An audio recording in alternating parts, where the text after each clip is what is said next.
Saya kira itu hak sebagai warga negara yang ingin bergabung ke partai manapun. Seluruh kekuatan relawan memang harus menginduk Bapak Presiden.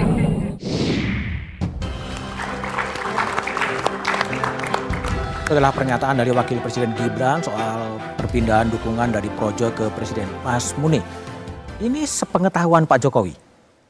Ya kan nggak mungkin nggak usah dibuka semuanya dong.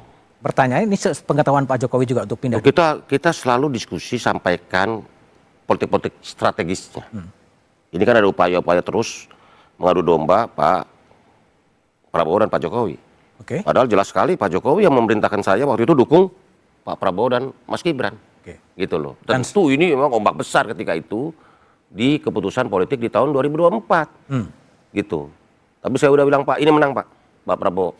Termasuk sekarang arahan sekarang dari... kami mendukung Pak Prabowo terus dianggap pindah haluan. Enggak menurut saya konsisten, kita konsisten kok. Ini pemerintahan Pak Prabowo dan Mas Gibran ini adalah pemerintahan yang harus kita kawal, harus kita sukseskan, gitu loh. Oke, tapi tadi ada pernyataan dari dari politisi yang mengatakan ini kadang-kadang Anda mencari dukungan politik dari pemerintahan Pak Prabowo. Mas, tanggal 20 Juli 2025 di Solo, Pak Presiden menanyakan ke saya, Budi Ari, kamu PSI atau Gerindra? Oke. Semua teman-teman PSI tahu, publik tahu. Terus? Saya bilang ini tukang framing udah siap sedia nih. Begitu saya bilang PSI, kamu nggak loyal sama Pak Prabowo. Begitu saya bilang Gerindra, kamu nggak loyal sama Jokowi. Ini terjadi hari ini.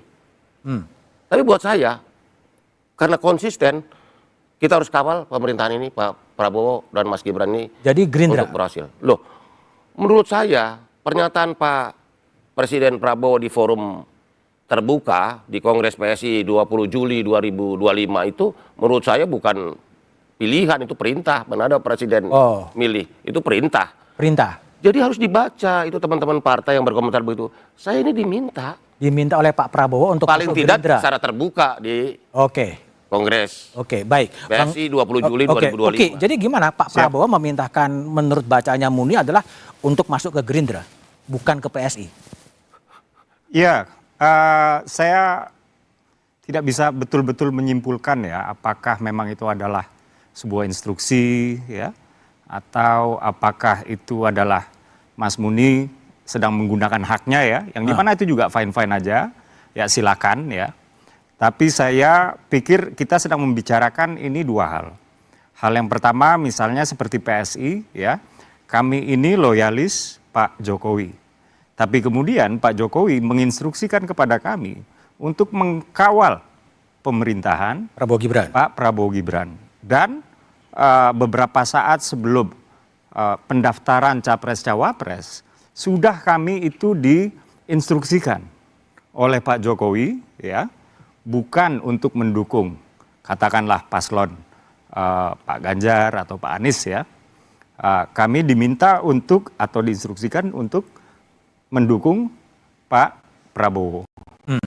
Itu. Jadi apa yang ingin saya katakan di sini adalah untuk periode yang sekarang ini, ya, apakah kita loyalis Pak Jokowi yang sekarang sedang mendukung pemerintahannya Pak Prabowo Gibran seperti apa yang diinstruksikan Pak Jokowi, ya, atau kita loyalis Pak Prabowo yang sedang mendukung Prabowo Gibran, ya. Saya pikir untuk sekarang ini tidak terlalu relevan kita beda-bedakan. Oke. Pak Budiman. Oke, baik Bung Fahri. Yes. Jadi ini kan koalisi Pak Prabowo Gibran kan gede banget ya, udah 80%, sekarang masih menyedot lagi Projo pun diperintah menurut tafsirnya Muni untuk bergabung di pemerintahan. Ini nggak menyerupai kartel politik ya sebetulnya? Ya, inilah yang masih menjadi pertanyaan secara teoritis ya.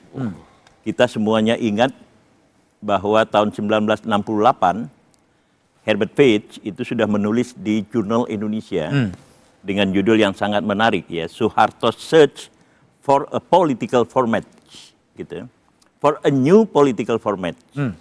Nah, pada waktu itu Soeharto itu berhadapan dengan apa yang disebut dengan Radical New Order, ya. Jadi pendukung-pendukung Orde Baru yang radikal, yang ingin merubah semuanya, lalu kemudian membawa Soekarno ya pada waktu itu ke meja hijau, gitu. Nah, Soeharto itu mungkin juga karena latar belakang budaya Jawanya atau ya pertimbangan-pertimbangan lain, dia berusaha menahan diri, gitu.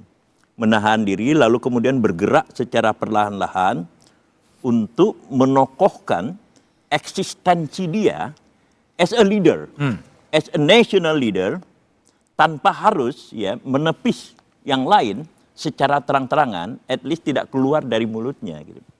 Nah, pertanyaannya sekarang secara teoritis, apakah ini terulang kepada Prabowo Subianto yang pada dasarnya merupakan menantu dari Pak Harto. Presiden Soeharto pada waktu itu.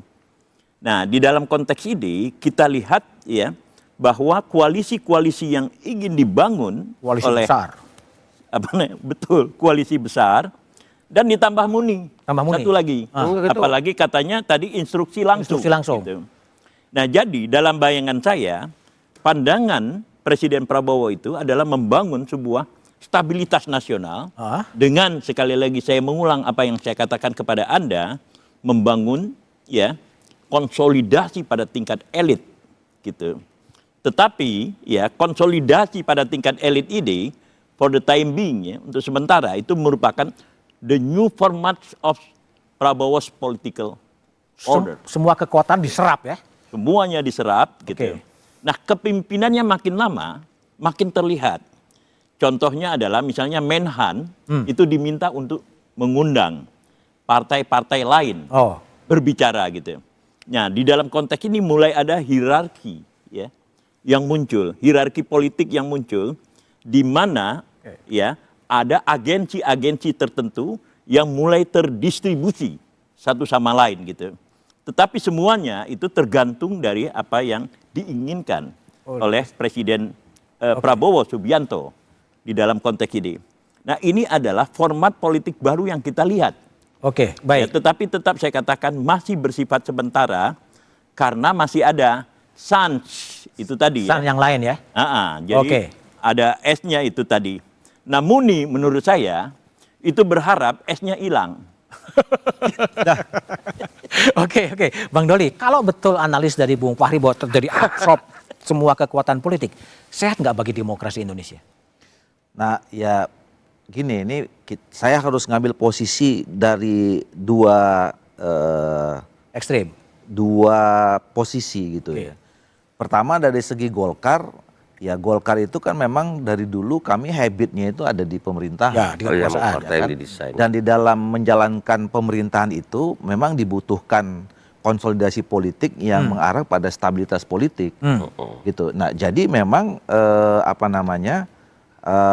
ya itu sudah menjadi pakem Golkar di dalam melakukan atau menjalankan sebuah pemerintahan, baik dia menjadi top leadernya atau dia menjadi bagian. Dan itu kan kelihatan selama ini Golkar selalu memang di dalam posisi berada di dalam pemerintahan gitu.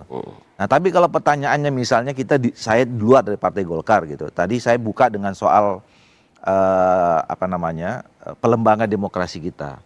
Ya itu konsekuensi gitu. Dan ini kan bukan ini aja. Kita lihat nih sebetulnya selama pemerintah Orde Baru ini hampir semua presiden itu ya itu tetap di dalam melaksanakan pemerintahannya yang namanya mewujudkan stabilitas politik itu pasti nomor satu. Mana ada dulu misalnya Pak SBY ya memilih Pak JK, kemudian Pak JK diminta untuk jadi ketua umum Golkar. Yang tadinya Golkar awalnya dalam Pilpres itu berada dalam koalisi kebangsaan pada saat itu. Tapi kan begitu selesai Pilpres ya dipilih wakil presidennya untuk Golkar. Untuk apa itu namanya? Itu kan tadi dalam rangka mengabsorb tadi itu. Dukungnya ada partai politik stabilitas politik. Sama Pak Jokowi juga begitu. Tarik semua. Iya, nah menurut saya juga sekarang yang dilakukan oleh Pak Prabowo juga begitu. Nah, kenapa itu terjadi? Tadi saya katakan itu konsekuensi dari memang pematangan proses demokrasi kita yang masih perlu ada penguatan. Nah, yang kedua di kultur itu kan di elit. Nah, masyarakat kita ini juga begitu. Misalnya ya agak sulit kita mengembangkan politik kita misalnya, apalagi bangun partai politik kalau berada di luar kekuasaan. Iya kan gitu. Ya, oke. Jadi ya semuanya ya jadi ketemu nih. Yang satunya mau masuk, Hah? yang di bawahnya silahkanlah kami acak aja kira-kira begitu. Oke, apakah ini